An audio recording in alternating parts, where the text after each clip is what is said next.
இந்த இலங்கை கடற்படையால நம்ம மீனவர்கள் தாக்கப்படுறதையும் அதுக்கான காரணத்தை பத்தியும் அதுக்கான தீர்வை பத்தியும் நான் மதுரை மாநாட்டிலே நான் பேசியிருந்தேன். அது ஒரு தப்பா? மீனவர்களுக்காக குரல் கொடுக்கறதும் அவங்களோட நிக்கிறதும் நம்மளுடைய கடமை, நம்மளுடைய உரிமை. நான் என்ன இன்னைக்கு நேத்தாங்க அவங்களுக்காக குரல் கொடுக்கிறேன்.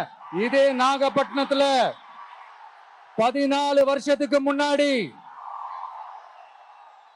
2011ல February 22nd இதே நம்ம மீனவர்கள் தாக்கப்பட்டதை கண்டிச்சு ஒரு பொதுக்கூட்டம் ஒண்ணு நடத்தணும் இல்லையா?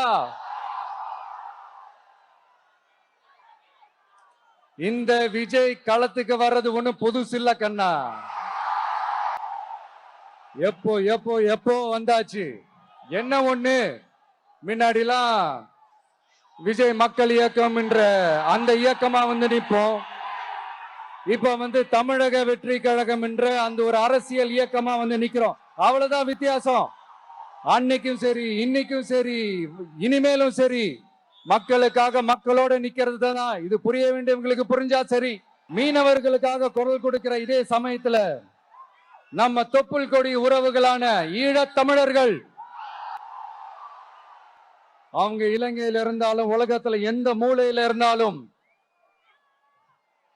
தாய்ப்பாசம் காட்டின தலைவனை இழந்து தவிக்கிற அவங்களுக்காகவும் குரல் கொடுக்கிறது, அவங்களுக்காகவும் நிக்கிறது நம்மளோட கடமை இல்லையா? மீனவர்களோட உயிர் எந்த அளவுக்கு முக்கியமோ அந்த அளவுக்கு ஈழத் தமிழர்களோட அவங்களுடைய கனவுகளும் அவங்களுடைய வாழ்க்கையும் நமக்கு ரொம்ப ரொம்ப முக்கியம்.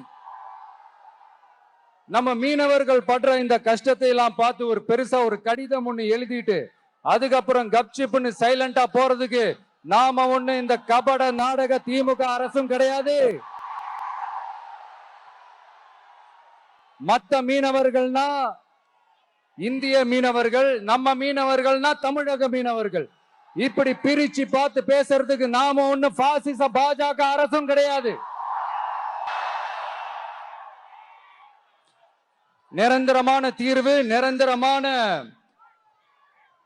ஒரு இந்த ப்ராப்ளத்தை சால்வ் பண்றதுதான் நம்மளுடைய ஒரு முக்கியமான ஒரு அஜெண்டாவே.